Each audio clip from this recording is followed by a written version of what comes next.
চট্টগ্রাম প্রকৌশল ও প্রযুক্তি বিশ্ববিদ্যালয়ের 2 শিক্ষার্থী নিহত হওয়ার ঘটনায় গাড়ি ভাঙচুর, জ্বালাও পোড়াওয়ের প্রতিবাদে 48 ঘণ্টা ধর্মঘটের ডাক দিয়েছে বৃহত্তর চট্টগ্রাম গণপরিবহন মালিক শ্রমিক ঐক্য পরিষদ। শনিবার দুপুরে চট্টগ্রাম আন্তজেলা মালিক সমিতি কার্যালয়ে গণপরিবহন মালিক শ্রমিক ঐক্য পরিষদের জরুরি সভায় এ কর্মসূচি ঘোষণা করেন সংগঠনের আহ্বায়ক মঞ্জুরুল আলম চৌধুরী। এ সময় গণপরিবহন মালিক শ্রমিক ঐক্য পরিষদের নেতারা উপস্থিত ছিলেন। রোববার ভোর 6টা থেকে শুরু হয়ে এই ধর্মঘট চলবে পরবর্তী 48 ঘণ্টা। চলতি বছরের মাধ্যমিক স্কুল সার্টিফিকেট ও সমমান পরীক্ষার ফল আগামী মে মাসের 9 থেকে 11 তারিখের মধ্যে প্রকাশিত হতে পারে। এ 3 দিনের মধ্যে ফল প্রকাশের জন্য সময় চেয়ে প্রধানমন্ত্রীর সম্মতি চাওয়া হয়েছে। তার সম্মতি পেলেই ফল প্রকাশের তারিখ চূড়ান্ত করা হবে। আজ শনিবার বিকেলে আন্তঃশিক্ষা বোর্ড সমন্বয় কমিটির সভাপতি ও ঢাকা শিক্ষা বোর্ডের চেয়ারম্যান তপন কুমার সরকার এ তথ্য জানান। আগামী 9 মে শুরু হচ্ছে চলতি মৌসুমের হজ ফ্লাইট। হজযাত্রীদের নিয়ে ওই দিন প্রথম ফ্লাইট সৌদি আরবের উদ্দেশ্যে রওনা দেবে। বিষয়টি নিশ্চিত করেছেন ধর্মমন্ত্রী মোহাম্মদ ফরিদুল হক খান।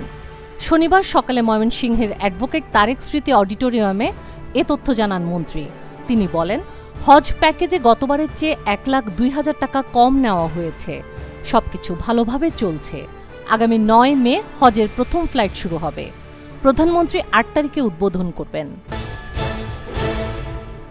চট্টগ্রামের 4H dyeing and printing limited ও Pahartali textile and hosiery mills সহ দেশের 29টি কারখানা পরিবেশ বান্ধব কারখানা পুরস্কারের মনোনয়ন পেয়েছে। গ্রিন ফ্যাক্টরি অ্যাওয়ার্ড নীতিমালা 2020-এর আওতায় 12টি খাতের মোট 29টি কারখানা বা প্রতিষ্ঠানকে গ্রিন ফ্যাক্টরি অ্যাওয়ার্ড 2023 দেওয়ার জন্য চূড়ান্তভাবে মনোনীত করা হয়েছে। দাবদাহের কারণে ঢাকায় প্রতিবছর উৎপাদনশীল খাতে ক্ষতি হচ্ছে $2,700 কোটি। এ ধারা অব্যাহত থাকলে 2030 সাল নাগাদ শুধু পোশাক খাতেই $600 কোটি ক্ষতি হবে। এতে কাজ হারানোর ঝুঁকিতে পড়বেন প্রায় 2.5 লাখ পোশাক কর্মী। শনিবার রাজধানীর এক হোটেলে আয়োজিত আলোচনা সভায় বক্তাদের কথায় এসব তথ্য উঠে আসে।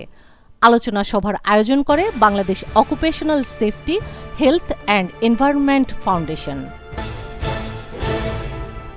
আবারও সোনার দাম কমানোর ঘোষণা দিয়েছে জুয়েলারি ব্যবসায়ীদের সংগঠন বাংলাদেশ জুয়েলার্স অ্যাসোসিয়েশন।